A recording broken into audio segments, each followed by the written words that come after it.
Hey everyone, and welcome to our Q&A presented by Just Love. My name is Paula Jane and I'm talking to Judy Carroll. Judy is an internationally known author. Her books include The Zeta Message, Human by Day, Zeta by Night, Extraterrestrial Presence on Earth, Lessons in History, and her two most recent books, both Kindle editions and also available in German, An Interview with an Alien, Comments by an Undercover ET, and Cosmic Spirituality, Blending Religion and Science in Oneness from an Off-Planet Perspective. Hi, Judy. Hi, Paula. Hi, everyone. At the end of our last episode, we landed back at the Roswell crash. Now, in hindsight, with you being a dual soul, you can see that the crash was to try and even out the playing field here on Earth. Yes, Paula, it was. The Nazi regime had made contact with an inner Earth group connected with the Reptarians, who see themselves as masters and controllers of humanity. Up until that point, they'd always carried out their agenda from behind the scenes, as it were. But their ultimate plan is total overt control of planet Earth by a very carefully selected and genetically enhanced master race based on the Aryan culture of folklore. This involves an ethnic cleansing of all other cultures on Earth that don't meet the physical criteria of tall, blonde, blue-eyed perfection. Yeah, so let's talk about your book, An Interview with an Alien, Comments by an Undercover ET. In Chapter 1, you introduce Airl. Can you very briefly introduce Airl here? According to the editor-author of this book, Lawrence Spencer, who claims to be quoting from notes put together by a military nurse by the name of Matilda McElroy, Airl is the name of a grey ET survivor of the Roswell crash, who was taken captive by the military.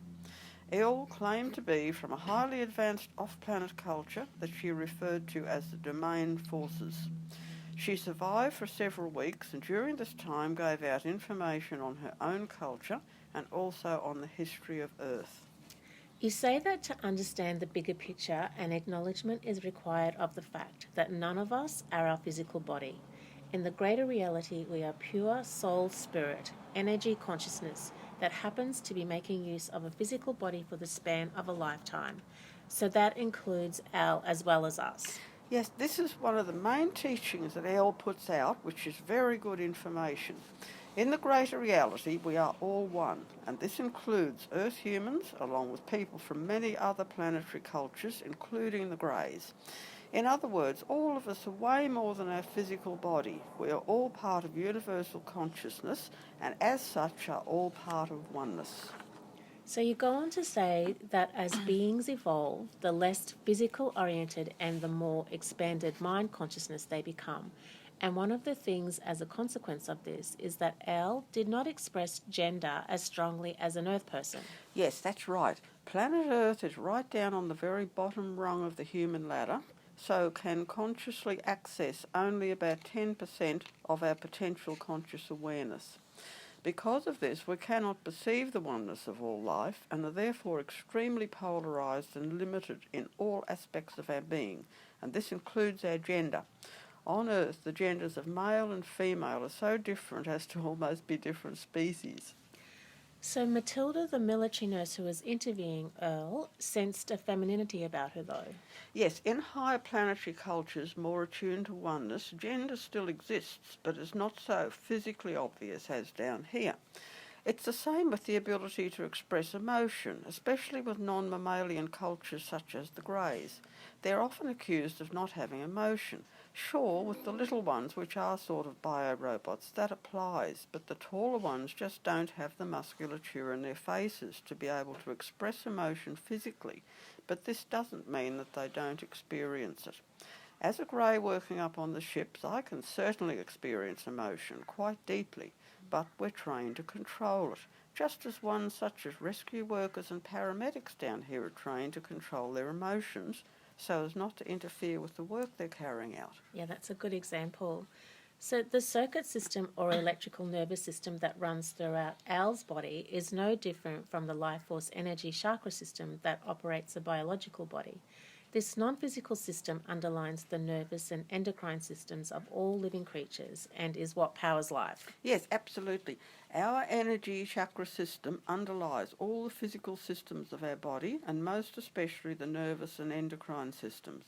It's the interface between our higher non-physical aspects and our physical gross body. Changes in our energy system bring about chemical changes in our endocrine system. Our 7 main chakras are directly linked into major glands in the body. So Airl is not her body, just as biological humans are not their body. Whether biological or artificial, bodies are simply vehicles for the soul consciousness that is the personality. Airl has a body, but she herself, just like any other living creature, is not her body. She is mind, consciousness, soul. That's correct. And all of us throughout the universe are an intrinsic part of this same mind, consciousness, soul. We are all one. Judy, you draw our attention to the case that Earth plane technology has difficulty measuring the energy chakra system, which is comprised of etheric energy, a finer, high frequency than the solid, liquid and gas that forms a 3D body. You go on to say that the consciousness-enhanced technology that higher off-planet cultures use to create the non-biological bodies is where Earth plane technology needs to go in order to progress further. This progression cannot happen until a higher level of spirituality is mastered on Earth. Technology without the balance and depth of spirituality leads to a dead end and eventually self-destruction for the planetary culture. This is the reason why the greater universe is a peaceful place. Planetary cultures with warlike tendencies do not evolve past level 1 of the human ladder, but rather just keep getting recycled until they learn to live in peace and oneness. The whole ego-oriented them and us, which creates war and conflict, is from a level 1 consciousness. Yes, the consciousness-enhanced technology of the ETs is where Earth plane technology does need to go, but before this can happen, certain moral and ethical criteria need to be met and mastered. This comes from the understanding that you are a soul consciousness that is able to operate completely independently of your body, biological or non-biological. Our soul consciousness is purely a light body, but our physical body is simply a vehicle to be used by the soul consciousness to enable it to experience physicality. That makes sense. What other understanding is there to consider? Okay, the other necessary understanding is that soul consciousness is not confined to humans. It permeates the whole universe and all of creation. It exists at all levels, mineral, plant and animal. And for us to be able to tap into this level of consciousness requires us to shift beyond the limits of fear and ego. So we are limited by fear and ego. Yes. Expanded conscious awareness is an opening up process that requires flexibility of mind beyond any fear or ego barriers, as it operates hand in hand with unconditional love. While a human mind is limited by fear and or ego, this level of expanded consciousness will remain out of reach. As for moving our consciousness out of body, we all do this at night when we dream, and there are some people who can do this consciously. But what about the PLFs that Stephen Greer talks about? Are they consciousness-enhanced technology? There is also this negative group down here making use of what Dr. Stephen Greer calls programmed life forms, or PLFs. These are used to fool people in the fake MilAbs, the military abductions, which are part of the military hybrid program, running counter to the genuine ET hybrid program. In other words, there are actually 2 hybrid programs going on. There's a legitimate one being carried out by the Greys, with assistance from other ET groups such as the Pleiadians, Sirians and Arcturians and others. Then there's the MilAb one, which is reflecting the positive genuine one, but on a much lower frequency timeline. Hence all the confusion that's going on. The fake one uses their own programmed life forms, or PLFs, which resemble the genuine Zetas, as well as holographic imagery of prominent people on Earth, who everyone knows, to make people believe that they're involved. This causes a great deal of confusion, shock and doubt, along with deep sadness and anger and a sense of wanting to just give up on life. This negative emotion then feeds the controllers. Sounds extremely complicated and confusing.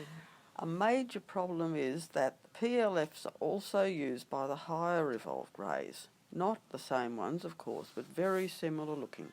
They're the small Greys, about 3 foot tall, that people often see up on the ships. The tall grey teachers are able to place part of their higher consciousness into these small beings to carry out certain tasks.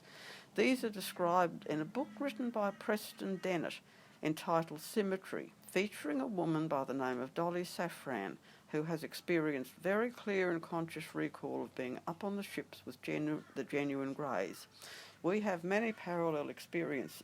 This is an amazing book full of wonderful information. To quote from page 21 of this book, there were a total of 8 greys on the craft, and she, Dolly, met all of them. Mama was a tall grey and her guide. There were also 3 pilots, each medium size, about 5 feet tall, and 4 small greys, about 3 to 4 feet tall. She was told these small greys were actually biological androids, artificial intelligence, whose function was to assist in running the craft and executing whatever mission they were pursuing, which in this case was contacting Dolly. Further on in the book, Dolly comments that the little greys have a real biological counterpart. They are machines in humanoid form that can be turned on and off and are used by the greys much like avatars to complete various tasks. There's somebody remote controlling them. They are not autonomous beings. And Judy, you've experienced these beings with one of your teachers, haven't you? Yes, we have. When our grey teacher Orus used to visit, sometimes if he couldn't come right away, he'd send one of these small beings to fill in for him. On one occasion, my friend and co-author of the Zeta message, Helene Kay, was having health problems and asked Orus to come and give her some healing. One of the little ones turned up instead to explain that Orus was held up. The little grey then proceeded to give her a treatment, and Helene was trying to draw him out and explain to him about emotions, but he just didn't get it. It was so funny. We talk about this in the book. They don't always have a lot of common sense. One came one night to give Helene's daughter healing, and he just suddenly appeared in her room and went straight for her throat. She screamed in fright, and both Helene and Orus came running. Orus had a word to say to the little grey and showed him how he should have done it, approaching more slowly and carefully. They do use the throat area often for healing, as there are several meridian lines running through that area, but he should not have just dived in like that. It was also 2 of these little ones that I was training to use a laser cutter up on the ship one night. I was allowing them to practice on my body, which was laid out on a table, and I was standing behind it in my grey form. They did a great job, sealed the quite long cut by cauterising it with the same instrument and leaving a perfectly straight line of little blisters. There was no pain and it healed very quickly, but left a scar for quite a while after. I still kicked myself that I didn't take a photo, but that was back in the days when we didn't have camera phones and I didn't have a camera. They are like avatars for the tall greys. I remember Orus once saying that he could be in 3 places at once, and I think he used the little PLFs to do this. So these ones come from a higher vibration. They still come from love. Oh yes, the genuine ones up on the ship are sort of like extensions of the teacher's energy field and consciousness, so are totally motivated by love. However, the ones used down here by the MilAbs program are not the extended consciousness of a higher evolved teacher. They're controlled by implants and are confined to Earth. They've been created out of genetic material taken from genuine ETs who've been involved in crashes down here, but other genetics are mixed in as well, Reptarian I think. The negative group down here does have access to this technology, but it is not pure consciousness. Implants are required to control these PLFs. I have another grey friend down here who experienced them once, and they are very unpleasant. And that explains why some people are coming out and saying negative things about the greys. While we certainly have compassion and empathy for their experience, it's also important to know that, like you said, it is not the genuine greys at all. It is these programmed negative life forms. The ones operating these lower PLFs are using them to deceive us for their own agenda.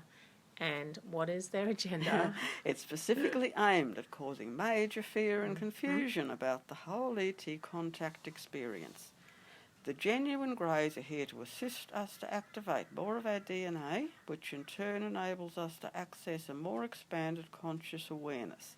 This is all connected with the planetary shift from 3D up to 5D consciousness. However, one of the groups down here being targeted by the negative program are the hybrids who are part of the genuine program. It's like as if the controllers are trying to turn one positive grey group against another fake grey group. It's just one more example of their old tried and true divide and conquer agenda to throw a spanner in the works of the genuine hybrid program. So, Judy, you've spoken of how we are in a planetary shift. This planetary shift is a raising of our vibration and an expansion of our consciousness. We are now seeing things clearer in our 3D world. Also, what's happening is, as we move through to 5D consciousness, we are experiencing 4D, which is like a testing ground.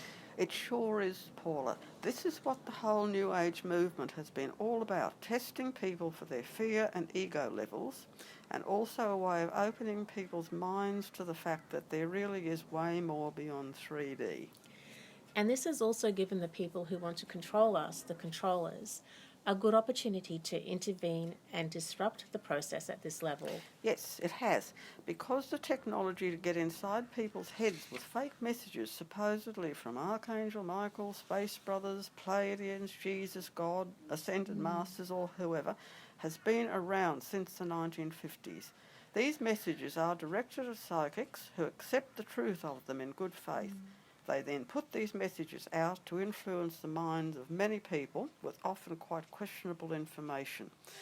Predictions of mass UFO sightings have also been given this way. Then when nothing happens, all the skeptics have a field day and many people feel disappointed and let down. Some messages are genuine, but many aren't. So although the veil is lifting for us, which is a very good thing, people are also getting trapped in 4D.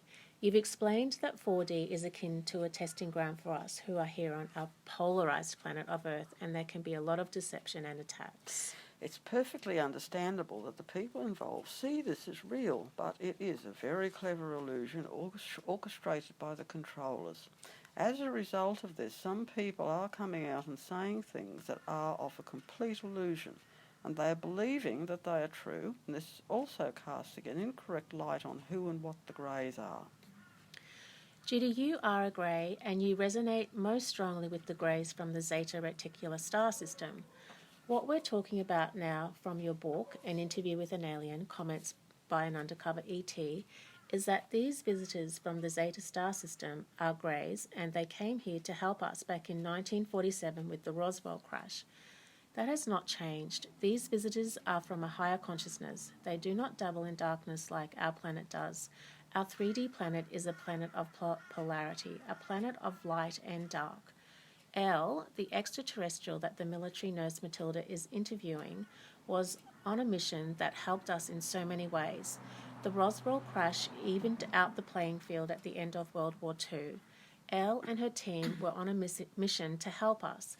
As a result of that crash, planet Earth and the Allied military forces were provided with off-planet technology. The Zeta Greys are here to help us evolve. They are here to help us evolve up the human ladder so that our consciousness can expand and we can live in a happier place on this beautiful planet we call Earth. Exactly. If the Roswell crash had not happened, the so-called Cold War with Russia would have turned into yet another hot war with the Nazis, potentially working hand in hand with Russia. The Nazis were not defeated at the end of World War II. As far as I can see, although so-called extreme right and left-wing politics, fascism, Nazism and communism overtly portray themselves as opposite ends of the scale and therefore completely polarised, they're both very similar dictatorships operated from behind the scenes by an identical agenda. This is what has to be stopped, or at least blocked, by enabling the Allied forces to match their technology. The Zetas were not allowed to interfere directly, but by crashing their ship, allowed whoever retrieved it to back-engineer technology to equal that of the Nazis. Once they did this, it was out of the Zetas' hands. They just had to hope that the right people got hold of it, which unfortunately hasn't always been the case. Some did fall into the wrong hands, hence all the trickery going on from both sides. The controllers have infiltrated all governments. Well, hopefully people are now beginning to wake up to this, and hopefully we're reaching a point where Earth-plane humanity will not drop back down to a level where war will win. The controllers are well aware of this, and that is why these people that are being controlled, the ones who are moving through 4D, are really coming out and speaking because they are entrenched in fear by the controllers. The genuine Greys know the bigger picture. They are the guardians of our planet. They are here for our highest good. Oh, that's for sure. Those of us who work up on the ships with the real Greys know how vital it is for humanity to get through this shift. At the same time, Earth is a free will planet, so humanity has to do this on their own.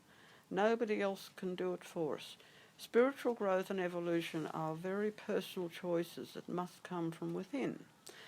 A perfect example is connected with a tragedy that happened this week in America, with pleas going out to the National Rifle Association to enable weapon ownership to be controlled, as was very successfully introduced here in Australia many years ago. This is a major choice between love and fear, aimed at those who back this proposal and those who don't. Hopefully the anti-gun side will win. Such weapons are definitely not part of an evolved 5D planetary culture. No. It certainly will be interesting to see which side prevails. This is a very good example of free will choices being made by Earth-plane humanity. So, if you want to read more about all of this, I'd just like to remind everybody that Judy's books are available from Amazon, or you can go directly through Judy's website, which is included in the link below. And if you like this video, please share it with your family and friends and subscribe to this channel. And until next time, sending you all so much love and thank you all so much for listening. Bye for now.